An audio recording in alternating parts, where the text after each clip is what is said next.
kung magtatanong po tayo sa maraming mga well-informed Christian, sabi kong well-informed kasi hindi naman lahat ng matatagal na sa pananampalataya maaaring sagutin ang tanong na ito ng ganun kalinaw. Meron din naman mga bago sa pananampalataya, pero kaya nilang sagutin ang tanong na ito. Kaya kinategorize ko ng well-informed Christians. Pag tinanong mo sila at hinihingan mo sila na i-define ang ibig sabihin ng mabuting balita, madalas maririnig nyo ang isang definition ng gospel na very apostolic. Na ibig sabihin, masyado tayong pamilyar sa ibig sabihin ng mabuting balita sang-ayon sa mga apostol. Hindi ko pa sinasabi na mali ito. Ang gusto lang kong sabihin sa inyo ngayon ay even these apostles only learn what the gospel means through our Lord Jesus Christ. So siguro dapat lamang na maging malinaw din sa atin at itanong natin sa ating mga sarili, ano nga ba ang ibig sabihin ng mabuting balita sang-ayon sa ating Panginoong Jesucristo? Have you ever asked yourself, what is the gospel according to the Lord Jesus Christ? Pakinggan niyo yung kanyang sinabi sa Mark chapter 1, verse 15. This is how the Lord Jesus Christ defines the gospel. Sabi niya ganito, the time is fulfilled and the kingdom of God has come near. Repent and believe in the gospel. Repent and believe in the good news. So, para sa ating Panginoong Jesucristo, ang mabuting balita sa Kanya ay ito. The kingdom of God has come on earth and sinners can now enter into this kingdom. So ito ang gospel para sa ating Panginoong Jesucristo. Pag-aralan niyo ang Kanyang preaching nung siya nandito pa sa mundo. At ito yung laman, ito yung pinaka-theme ng Kanyang preaching. The gospel of God has come. Dumating na ang kaharian ng Diyos.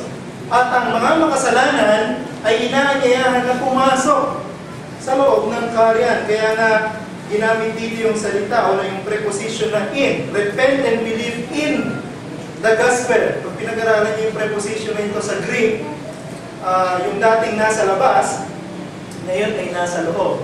So sa Panginoong Jesucristo, ang gospel ay ang pagdating ng kaharian at ang pagpasok ng mga makasalanan sa loob ng kaharian. Ngayon ang tanong ay papaano maliligtas ang isang makasalanan sa pamamagitan ng ganitong pangaral ng mabuting balita, ng emphasis ay ang kaharian. It is not by repentance and faith. Pansinin niyo, sinabi niya sa Mark chapter 1 verse 15, repent and believe in the gospel.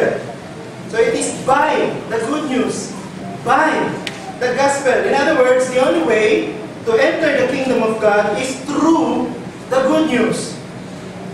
Ngayon, ang gusto ko i-emphasize sa inyo regarding this ay yung katotohanan that Jesus Christ is not only a messenger of the gospel. The Lord Jesus Christ is the message. Ang Panginoong Jesucristo ang mensahe. Ang Panginoong Jesucristo ang kaharian ng Diyos. Therefore, ang Panginoong Jesucristo ang good news. So ganito, inubog ng Panginoong Jesucristo ang kanyang mga alagad patungkol sa pangaral ng mabuting balita. Pero ngayong hapon, gusto kong mag-emphasize sa dalawang bagay na may kinalaman sa kaharian at sa paanyaya ng Panginoong Jesucristo sa mga makasalanan na pumasok sa loob ng kaharian. So gusto kong pag-usapan natin ngayon yung pagtawag ng Diyos sa mga makasalanan ay para sa lahat. Pero ang actual na pagpasok sa loob ng kaharian ay exclusive para sa ilan. Kaya yung points natin dito sa ating pag-aaral ngayong hapon ay dalawa lamang. Una, the inclusive call of God's kingdom. At pangalawa, the exclusive claim of God's kingdom. Dalawang point lang.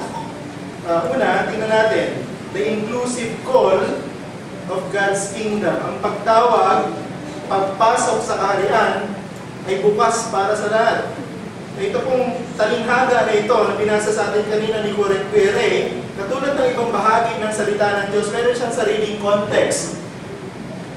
So, ang tanong lagi dapat sa isang mag-aaral, kapag siya'y nag-aaral ng salita ng Diyos, ay ito, what is the purpose of the author for using it here?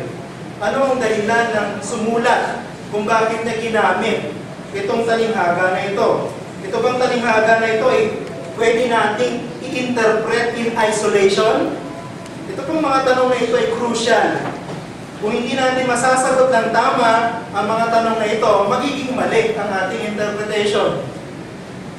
Ngayon, pag nag-aaral tayo ng salita ng Diyos, bagamat ang application na nakukuha natin ay positive, it doesn't automatically mean that we already understood the Word of God.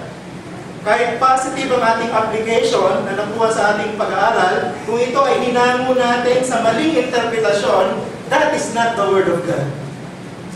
So kaya maging masusik tayo sa ating pag-aaral, tiyakin natin na tama ang ating pagkaunawa. So how should we understand this parable? Paano natin iintindihin ang talinghaga na ito? Para sa akin, the key is for us to understand it in connection to chapter 21 verse 43. Yan yung previous chapter. Chapter 21 verse 43. I think and I believe that the details of this parable fit perfectly dun sa conclusion ng Panginoong Jesucristo sa verse na yan. Anong sinabi sa chapter 21 verse 43? Kaya, sinasabi ko sa inyo, kukunin sa inyo ang kaharian ng Diyos at ibibigay sa isang bansang nagbibigay ng bunga nito. I think that's the immediate context of this particular parable. The kingdom of God will no longer be exclusive to Israel. Ito yung point ng ating Panginoong Jesucristo. Basahin niyo Old Testament. At makikita ninyong mabuti na ang Diyos ay mayroong intention talaga na kanyang i-establish, kanyang itatag ang kanyang kaharian dito sa ibabaw ng lupa. Maaaring ang iba sa inyo ay bago pa lamang dito sa pagtuturo na ito. Pero even in Genesis, makikita ninyo na bahagi ng plano ng Diyos para sa mundong ito ay ang kanyang pagtatatag ng kanyang kaharian sa ibabaw ng lupa. It was His original intention to rule His kingdom people in this world through an earthly king. Intensyon ng Diyos talaga na maghari sa kanyang mga mamamayan ng kaharian dito sa ibabaw ng lupa sa pamamagitan ng isang hari na maghahari dito sa ibabaw ng lupa. Kaya tanong sa atin, kung ito ang intensyon ng Diyos sa kanyang paglikha sa mundo, who was the first king? Sino yung unang hari? Baka ang sasagot ninyo, si Saul. No, hindi si Saul ang unang hari. Ang unang hari ay si Adam. Kapag binasa niyo yung Genesis chapter 1 verse 26, binanggit dyan ng Panginoon that after creating man, He gave them the power to take dominion over all creatures. Yung salitang dominion dyan is a kingdom term. So in other words, malinaw para sa Diyos, malinaw para sa sumulat ng Genesis, si Moises, na si Adan ang una na inintensyon ng Diyos na maghari sa kanyang mga tao sa ibabaw ng lupa. Pero alam natin, everything failed. At nung hindi natupad ang layunin ng Diyos sa pamagitan ni Adan sapagkat siya'y sumuway, alam natin ang pagpapatuloy ng kasaysayan, dumating si Abraham. So many scholars believe that Abraham was also called by God to be a king. Hindi lang siya para maging priest, kundi para maging king ng tao ng Diyos. But of course, si Abraham ay hindi perfect. He also failed many times. And from Abraham came what? Israel. Dumating ang bayan ng Israel. Pinili ng Diyos ang bayan ng Israel para formal na ipakilala ang kanyang kaharian sa ibabaw ng lupa. Actually, bago humiling ang Israel ng isang human king, nababasa niyo sa 1 Samuel chapter 8 verse 4 and following, diba? Sabi niya, bigyan mo kami ng hari na katulad ng sa ibang bansa. Alam niyo, bago sila humiling ng hari, nangako na ang Diyos na magkakaroon sila ng hari. Matatagpuan niyo sa Deuteronomy chapter 17 verse 15 and following. Wala pa sila sa lupang ipinangako. Pero nangako na ang Diyos na siya ay magbibigay ng hari para sa kanila. Kaya lang, siya ang pipili. He will give them their king, but He Himself will choose the king. However, natin, the history of Israel, the history of Israel's kings, was a history of perpetual failures. Laging nagkakamali, laging nauhulog sa pagkakasala, laging nabibigo. The least that was expected from Israel and all of her kings was what? To remain faithful in the covenant. Yun yung pinaka-least. Yun yung pinaka-simpleng bagay na hinihiling ni Yahweh para sa kanila bilang piniling bayan. At katungkulan ng bawat hari na gawin ito. Gabayan ng buong bayan na maging tapat sa tipanan. Pero lahat ay nagkulang, lahat ay nagkasala, lahat ay nabigo. They all failed. Adam failed. And even all the kings that ruled over Israel. Ang tanong, ang Justin ba ay nabigo? Dahil sa kanyang intensyon na magtatag ng kaharian sa ibabaw ng lupa at magkaroon ng hari sa ibabaw ng lupa, nabigo ba ang kanyang plano? Dahil lahat ng kinasangkapan niya para ipakilala ang kaharian ay nabigo? I don't think so. Pero hindi nawala ang papel ng bayan ng Israel. Israel still played a key role in the plan of God to establish His kingdom on earth. Pinili ng Diyos ang bayang Israel sapagkat sa pamamagitan ng bayang ito, matutupad ang kanyang pangako na itatatag niya ang kanyang kaharian sa ibabaw ng lupa at mula din sa lahing ito ang magiging hari ng kanyang kaharian. Kaya naniniwala po tayo na ang Panginoong Hesukristo, hindi lang siya ang totoong Israel ng Diyos. Siya rin ang totoong hari na ipinangako ng Diyos na mamumuno sa kanyang kaharian sa ibabaw ng lupa. Ang pagdating ng Panginoong Hesukristo ay ang katuparan ng intensyon ng Diyos na itatag ang kanyang kaharian sa ibabaw ng lupa. When Jesus came, the kingdom of God has penetrated this world. Nung ipinanganak ang Panginoong Hesukristo, pumasok ang kaharian sa mundong ito. Ang kaharian na ito, na para sa mga propeta ng lumang tipan, ay magaganap sa malayong hinaharap. Ano ang nangyari? Nung dumating ang Panginoong Hesukristo, the promise has become a present reality. Kaya sa mga theologians, meron silang tinatawag na the already and not yet. Yung kaharian na darating, nag-penetrate na, dumating na sa pamagitan ng pagdating ng anak ng Diyos. Pero anong ginawa ng mga Hudyo? Anong ginawa ng bayang Israel? The Jews should have rejoiced about this. Pero sa kahuli-hulihan, alam natin na kahit sila hindi nila tinanggap na si Jesucristo ang anak ng Diyos. Hindi nila kinilala na si Jesucristo ang totoong hari. Last Sunday, in-emphasize ko sa inyo na kaya na-shock ang lahat ng mga Hudyo at lalo na ang mga alagad dahil wala silang kategory ng Messiah King na mamamatay. Kaya marami sa mga Hudyo, tinanggihan nila si Jesus Christ. Instead of welcoming Jesus, they murdered Him. Imbis na tanggapin nila na si Jesucristo ang anak ng Diyos, na si Jesucristo ang hari na manggagaling sa lipi ni David, na uupo sa trono magpakailanman, pinatay nila ang anak ng Diyos. Now, no, this is the point of the parable of the tenants. Doon sa unang chapter, sa chapter 21, verses 33 to 41. Di ba pagkatapos na patayin yung mga naunang alipin, ang sabi ng may-ari, pag pinadala ko yung aking anak, sigurado, bibigay na nila yung aking parte. Pero ang nangyari, pinatay nila yung anak ng may-ari. Ganyan ang ginawa ng bayang Israel sa Panginoong Jesucristo. Kaya ang ginawa ni Mateo, pinikap niya itong point na ito. He picked up this point and elaborated it in the parable of the wedding feast. Itong parable na kinukonsider natin ngayong hapon. Ang mga Hudyo na originally invited to the wedding feast, refused to come. Yan yung point natin sa verse 3 hanggang verse 5. Imagine mo, isang benevolent king, isang mabuting hari, ang naghanda ng isang napakalaking piging, na isang napakalaki o grandioso na wedding celebration. Pero ang kanyang original na in-invite na dumalo dito sa grand celebration na ito, paid no attention. Sa madaling salita, they did not care at all. Nagbigay sila ng maraming excuses para lamang hindi pumunta doon sa wedding feast. But that is not all. Hindi lang sila nagdahilan para hindi makapunta.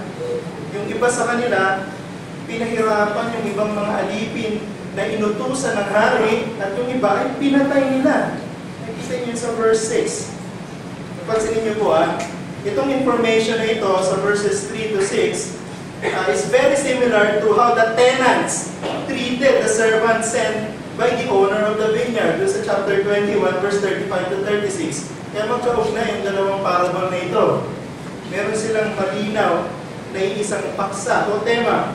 Kita niyo po, si Mateo, pinipilit niya sa ating ipaliwanag na ang mga Hudyo ay dumating sa punto na hindi lamang sila naging indifferent sa pagdating ng hari ng kaharian ng Diyos, but they even refused to enter the kingdom.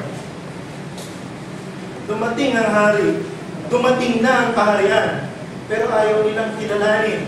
Hindi lang sa ayaw kilalanin, ayaw nilang pumasok sa kaharian. Pero katulad din nangyari dito sa talinghaga, God did not take this lightly. Pagdating nyo sa verse 7, eventually, nagalit ang hari at nagpadala ng kanyang mga sundalo at pinatubok ang mga lunsod.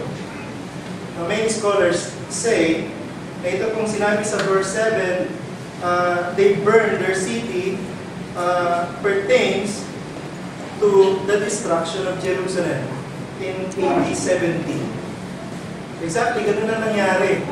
Dahil sa matinding pag-disagree ng mga Hudyo at sa kanilang rejection ng pagdating ng hari at ng kaharian, God destroyed their city. Pagdating sa verse 8 hanggang verse 10, nagkaroon ng pagbabago. Ito yung tinatawag kong turning point ng parable. The original recipients na nagdahilan para hindi sila makapasok o hindi sila umabot o dumating sa piging ay tumanggi sa lahat ng pagkakataon, sa lahat ng paraan. Pero sa kanilang pagtanggi, eventually, the king himself refused them as worthy to become participants doon sa wedding feast. Ang kanilang pagtanggi, naging dahilan ng pagtanggi ng hari sa kanila. So, ang ginawa ng hari, invited everyone else indiscriminately. Ano ibig sabihin ito? Dahil tinanggihan ng mga Hudyo ang dumating na hari at ang pagdating ng kaharian, ang kaharian ay inialok sa lahat ng tao. Hindi lamang yung mga mahihirap, sinabi sa verse 9, from the people in the main roads, pati yung sa verse 10, pati yung mga tao na both good and evil. Pansinin niyo dahil tinanggihan ito ng bayan ng Israel, ang kaharian ay inialok sa lahat ng tao.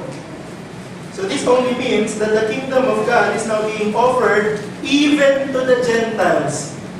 And not only to the Gentiles, the kingdom of God is now being offered even to those whom the Jews considered as unclean. Yung mga outcast ng society. Kaya siguro, makikita ninyo sa Gospels, Jesus Christ, palagi siya nakikipag-mingle dun sa mga tinuturing ng mga Hudyo na marumi sa lipunan, mga tax collector, mga prostitutes. So yung tinatanggihan ng lipunan, sila ngayon ang inaalok ng kaharian. So the call to enter God's kingdom is now open to all. Ito yung progression ng pag-aalok ng Diyos ng kaharian. Sa panahon natin ngayon, hindi nagbago ang paanyaya na pagpasok sa kaharian ng Diyos. It's the same. Everyone is invited to come. Everyone is invited to enjoy the feast prepared by God.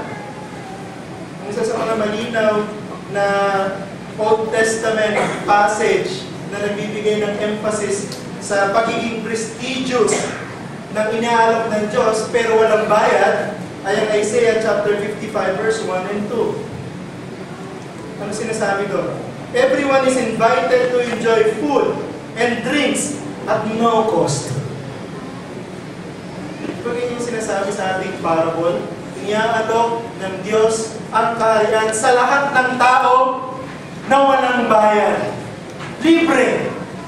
Kaya lang nakakalungkot, ito lang yata ang libre na iniaalok sa lahat ng tao na tinatanggihan ng marami. Hindi mo napansin yan? Salvation is free, but people would still insist paying for it. Walang bayad ang pagpasok sa loob ng kaharian. Pero marami pa rin mga tao sa kasalukuyang panahon ang nagpupumilit na kaya nilang magbayad para sila'y makapasok sa loob ng kaharian. The difficult task of opening the gate into the kingdom of God was already done by the Lord Jesus Christ. Pero marami pa rin ang mga tao na nagpupumilit na kaya nilang pumasok sa pamamagitan ng ibang daan. Gusto pa rin nilang pumasok sa loob ng kaharian, walang problema. Kaya lang, ayaw nilang pumasok doon sa daang binuksan. Gusto nilang pumasok sa ibang daan. Gusto nilang sumampa sa mga pader para makapasok sa loob ng kaharian. Pero bukas na bukas ang pintuan at inaanyayahan ng lahat ng tao. Pero what is more ridiculous and arrogant is this. Ang paanyaya ng kaharian ay bukas para sa lahat. Pero anong ginagawa ng tao? Ang ginagawa ng mga tao, sinasabi nila na kaya nilang magbukas ng ibang daan. Di ba arrogant ito? Di ba ridiculous ito? Ang kaharian ay kaharian ng Diyos. Binuksan na ng Diyos ang daan. Pero gusto pa rin nilang pumasok sa pamamagitan ng ibang daan. Kung ikaw ay nakikinig sa pangaral ng mabuting balita, pero hindi ka pa rin pumapasok sa loob ng kaharian, baka dumating yung panahon na maging sa'yo, hindi na ialok ang pagpasok ng kaharian.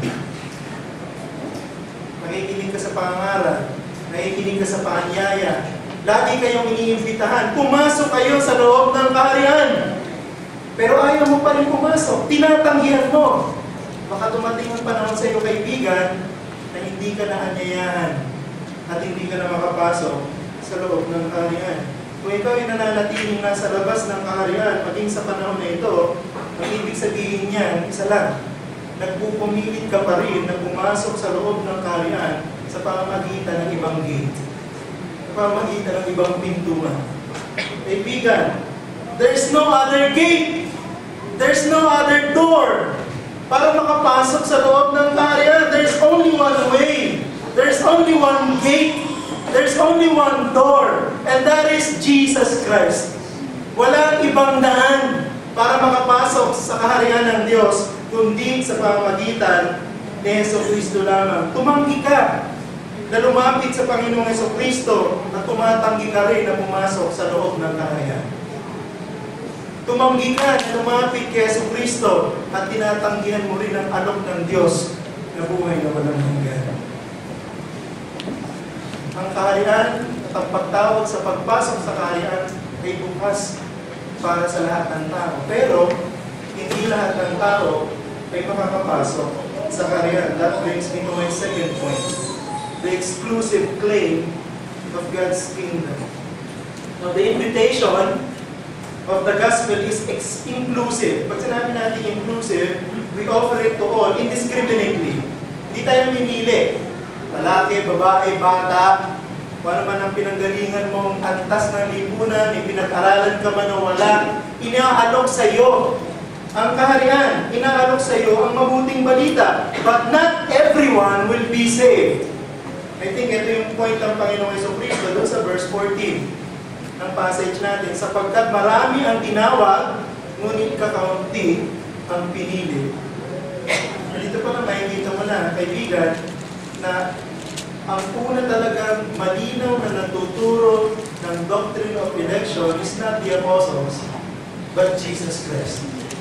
Ang Panginoong Jesucristo ang malinaw na nagturo na meron lamang pinili na papasok sa kaharian. The call is inclusive, but the claim is not. We believe na meron pong tinatawag na general call at effective call. Ito, tinuro na natin ito sa ating mga Sunday school. Let me review. Yung pong tinatawag na general call is God's invitation through the preaching of the gospel. Yun po yung paanyaya para sa lahat. Ipinapangaral ang mabuting balita. Ang lahat na nakikinig ay hinahamon na i-consider mo si Jesus Christ.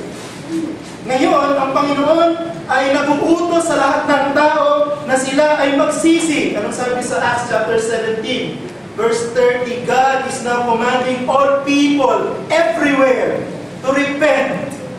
So ito yung general call. But not everyone, hindi lahat ng tao na nakikinig sa paanyaya ng mabuting balita will actually come. Eh, sino ang lalapit? Sino ang papasok sa loob ng kaharian? Yun lamang, mga tao na binigyan ng Diyos ng kakayahan na tumugon dun sa paanyaya. Sila lamang ang makatatanggap ng benepisyo ng pagkakaroon ng kaugnayan kay Jesucristo. And I'm reading a book written by Sinclair Ferguson entitled The Whole of Christ.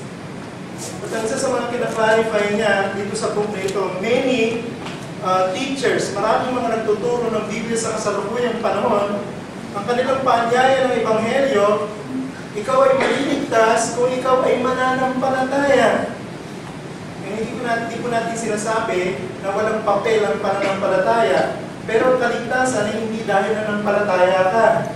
Ang kaligtasan ay dahil nanampalataya ka kay Jesucristo. The gospel is Jesus Christ. At kung hindi ka magkakaroon ng kaugnayan dito kay Jesucristo, ang lahat ng benepisyo na manggagaling sa Kanya, hindi mo tatanggapin. Kasama doon ang buhay na walang hanggan, kapatawaran, adoption, lahat, even holiness. Yan ang kinaklarify niya sa libro na ito. At ito ay popular. Kaya marami pa rin ang naniniwala na ako ay naligtas dahil nanampalataya ko. So in that particular sense, marami pa rin ng mga Christian, legalist pa rin hanggang sa kasalukuyan. Dahil may ginawa ako, kaya ako naligtas. Dahil nanampalataya ako, kaya ako naligtas. Mali. Kaya tayo naligtas dahil nagkaroon tayo ng kaugnayan kay Jesucristo. Yun ang dahilan ng ating kaligtasan. Ang pananampalataya ay kasangkapan lamang ng Diyos para tayo ay maniugnay kay Jesucristo. Hindi natin yung ginawa, hindi bunga ng ating pagpapagal. At itong mga tao na ito na binigyan ng kakayahang manampalataya kay Jesucristo, ang naliligtas. This is what we call effective call. Nakikita niyo, dalawa. Merong general call, merong effective call. Ito yung point ni Matthew. Pagdating niyo sa verse 11 hanggang verse 14 ng parable na ito. Maraming tao ang na-attract sa kingdom people. Sino ang kingdom people? Sa kasalukuyang panahon, hindi lang Israel. Ang kingdom people, sino? The church. Members of the kingdom of God. Kingdom people. Ayan, church. Maraming mga tao na na-attract sa kingdom people on earth today, which is the church, for a variety of reasons. Yung iba, pumupunta sila sa church dahil ito ay place for socialization. Maraming nagiging kaibigan, maraming nakikilala. So maraming nagiging kabarkada. Yun yung nagiging dahilan nila kung bakit sila na-attract sa church. Iba naman, kaya sila pumupunta sa church dahil maraming opportunity para sa kanilang sarili. Iba, opportunity para mabigyan ng satisfaction ng kanilang interest. Iba ay meron silang interest sa mga programa ng church para tumulong sa mga mahihirap and so on and so forth. So maraming dahilan kung bakit maraming tao ay pumupunta sa church. As a result, people whose hearts have never been transformed by God can find themselves associating with the church. Maraming tao, kahit hindi naman Christian, napapahalo sa mga tao ng Diyos. Pero ito gusto kong sabihin sa inyo, not everyone that comes to the church has come personally to Jesus Christ. Hindi lahat ng tao pumupunta sa church ay lumapit nga talaga sa ating Panginoong Jesucristo. Marami pa rin ay katulad ng lalaki na nakapasok sa loob ng piging, nakapasok sa wedding feast, pero nung sabi dyan, walang suot na wedding garment. Sinabi sa verse 11 hanggang verse 12. Now, it is very likely, nung panahon na ito, bagamat wala tayong masyadong resources that will prove this, but it's very likely na nung panahon na yon, ang mga tao na inaanyayahan na pumunta sa isang kasalan ay merong sinusuot na partikular na damit. Meron silang particular set of clothing for attending wedding banquets. Now, considering the details, dito po sa pinag-aaralan nating talinghaga, it is very likely na yung hari, hindi lang niya ginawang posible para sa may hirap at para sa mga latak ng lipunan na pumasok sa loob ng kasalan, kundi binigyan din nila o binigyan din niya sila ng mga damit ng pangkasal. Binigyan niya ito ng karapatan na makihalo sa pista dahil binigyan sila ng tamang damit.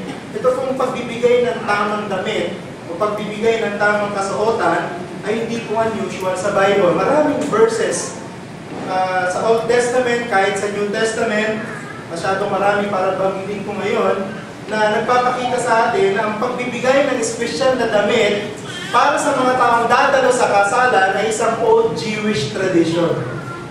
Tradition ito ng mga Hudyo. So, hindi ka pwedeng pumasok sa wedding nang wala kang tamang damit. Ang point ko ito, not all who listen to the inclusive call of the gospel will be part of God's exclusive claim for the kingdom. Bakit? Dahil hindi po lahat ng mga taong nagsasabi na sila ay kabilang sa mga tao ng Diyos ay nagsusuot ng tamang kasuotan. I think si Jesus, nung ginamit niya itong illustration na ito ng pagsusuot ng tamang damit pangkasal, ay hinahamo niya sa isang Old Testament passage, particularly sa Isaiah chapter 61 verse 10. Basahin ko na lang sa inyo sa ESV. Sabi sa Isaiah 61 verse 10, part of it, "For He has clothed me with the garments of salvation. He has covered me with the robe of righteousness." And sa New Testament natin pag-aaralan, ito yung malinaw na sinabi ni Apostle Paul na imputed righteousness.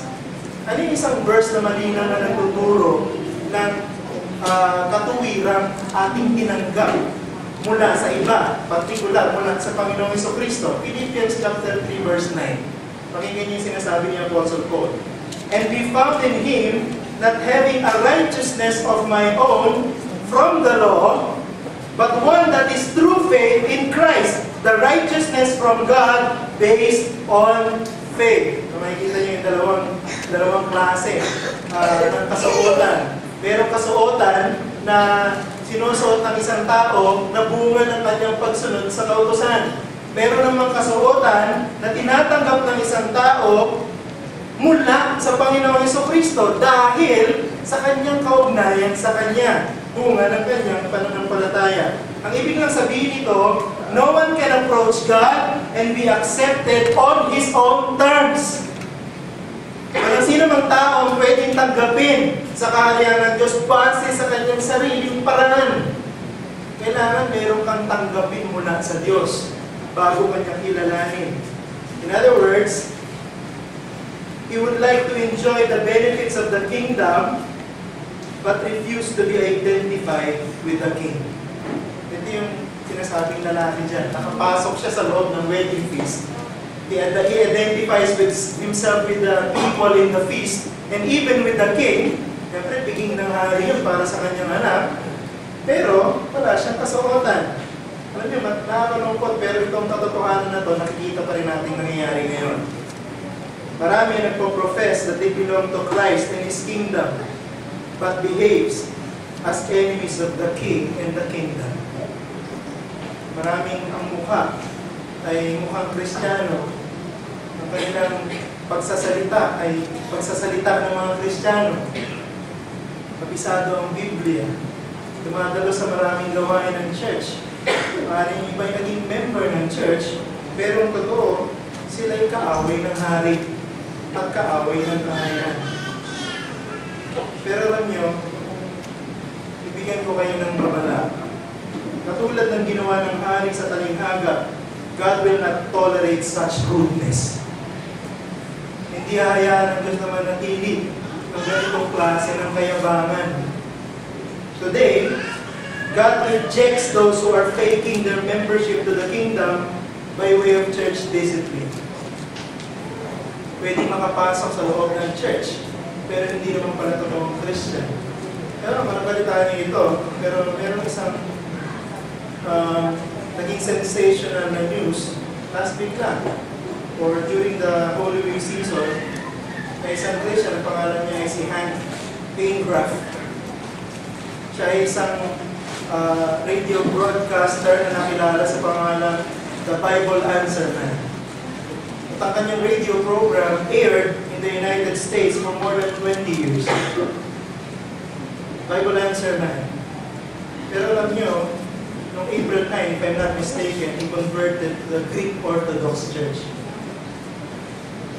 So Christian, kilalang Christian, maraming alam sa Bible, sumasagot sa mga tanong patungkol sa Bible, sumulat ng maraming libro patungkol sa Bible, but eventually ended up what? A non-Christian. That's very possible. Mangyayari yan. Pero alam nyo, tatanggalin ng Diyos ang mga taong nagkukunwari na bahagi ng kaharian. Pero hindi naman pala. God will not tolerate this lightly. Kaya binigay ng Diyos ang kapangyarihan sa church para i-exercise ang church discipline. Anong purpose nito? Para alisin mula sa presensya ng Diyos at sa kanyang mga tao ang mga kaaway ng Diyos. Alam niyo, sa digmaan, enemies inside the camp has always turned out to be fatal. May kayo manood ng mga war movies. Pero isa sa mga tactic ng mga kaaway para matalo nila ang kanilang mga kaaway, nagpapadala sila ng mga spy na pumapasok. So katulad din nila ng uniform, katulad kilala nila ng matagal, nag-training kasama nila, yung pala ay kaaway. Every time that happens, it turns out fatal. Natatalo ang army na yun. The same is true with the church. We cannot live peacefully when enemies are living amongst us. Hindi tayo mabubuhay na may kapayapaan kapag hinahayaan natin ang mga kaaway ng kaharian at kaaway ng hari na sumama sa atin. Kaya kailangan tayo maging seryoso sa church discipline. Huwag nating hayaan na manatili sa loob ng church ang mga hindi naman totoong Kristiyano. Pangalawa, pwede rin namang itong mga tao na ito ay makalagpas sa ating kaalaman. Even when the church fails to identify the enemies, kasi ang galing nila mag-camouflage, ang galing nila yung katulad ng mga Kristiyano, hindi ma-identify ng church. Alam niyo, dadating din yung panahon na sila haharap sa Diyos ng mukhaan. Haharap sa Diyos ng face-to-face. So hindi ka pa rin makakatakas, kaibigan. Kung ikaw ay hindi totoong Kristiyano, pero nakikisama ka sa mga tao ng kaharian ng Diyos, haharap ka pa rin sa Diyos. Everyone will come before God. Pero hindi lahat ay bibigyan ng Diyos ng pagkakataon na pumasok sa kaharian. Katulad ng sinabi sa verse 12, ganun din ang mangyayari sa iyo. Pag sinuri na ng hari ang lahat ng nandoon sa piging, pag nakita niya na wala kang suot na tamang damit ng pangkasal, ano sabi sa verse 12? May nasabi ba yung lalaki? Wala. Speechless. Alam niyo, ganyan din ang mangyayari pag umarap ka sa Diyos sa Judgment Day.